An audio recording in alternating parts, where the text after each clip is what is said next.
if you concentrate solely on your career, you can get a long way in your career. And I would say that that's a strategy that a minority of men preferentially do. That's all they do. They work like 70, 80 hours a week. They go flat out on their career. They're staking everything on the small probability of exceptional status in a narrow domain. But it's hard on them. They don't have a life. It's very difficult for them to have a family. They don't know how to take any leisure activity. Like, they get very one-dimensional. Now, it may be that that unidimensionality is the price you have to pay to be exceptional at one thing, right? Because if you're going to be something like a genius level mathematician and you want to do that for, or a scientist say, it's like you're in your lab all the time, you're working 70 hours a week or 80 hours a week, you're smart, you're dedicated, you're unidimensional, and that's how you get to beat all the other people who are doing that. It's the only way. But the problem is you don't get a life. Now, if you love being a scientist and you have that kind of focus of mind, well, first of all, you're a rare person, and second, you're going to pay for it. But fine, more power to you. But it's a risky business to do that. You sacrifice a lot for it. You know, and I would say most often, if you're speaking about having a healthy life, that isn't what you do.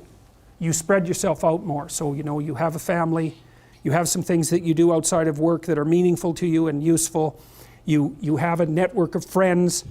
Well, those 3 things alone, or 4 things alone, are plenty to keep you well oriented. And then if one of those things collapses, you know, everything doesn't go.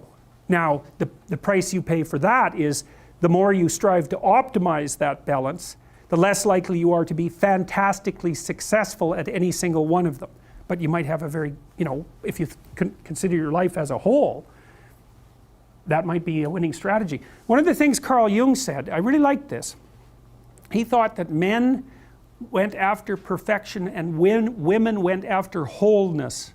So they're different value, they're different, there's something different at the top of the value hierarchy.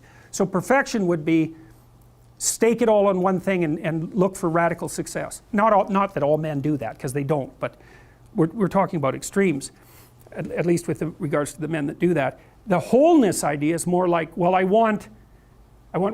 it's like I want one thing in my life to be 150%, or I want 5 things in my life to be 80%.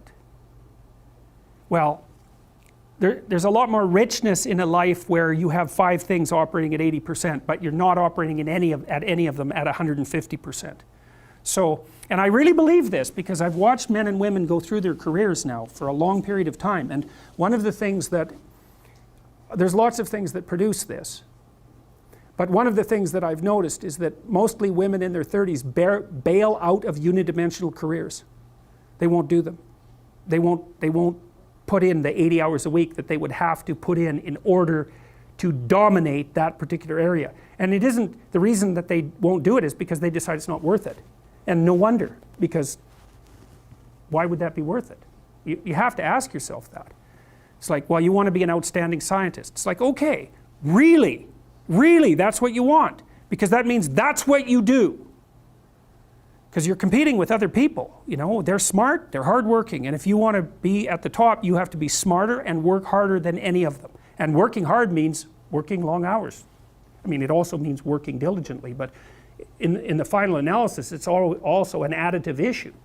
If I'm smart and hardworking and I can crank out for 70 hours a week, and you do it for 30, it's like, in 2 years, I'm so far ahead of you, you will never ever catch up. So, anyways. And I think partly, maybe part of the reason too that women are oriented that way more than men, I think there's 2 reasons. One is socioeconomic status does not make women more attractive on the mating market, but it does make men more attractive. And the second is women's time frame is compressed, right? Because guys can always say, well, I'll have kids later, and they can say that till they're like 80. Whereas women, it's like, no way, man, you got to get it together by the time you're, let's say 40, but really probably by 35, but definitely by 40, because otherwise it ain't happening. And that's bloody dreadful. Like, the most unhappy people you ever see, no. No. One of the common routes to extreme unhappiness is to want children and not have them. I wouldn't recommend that. You know, you see couples who are in their 30s. 1 couple in 3 over the age of 30 has fertility problems. That's defined as inability to conceive after 1 year of trying. 1 in 3. So it's worth thinking about, because people are very, very unhappy if they want to have kids and then they can't. Man, you're in the medical mill for 10 years if that's what happens to you.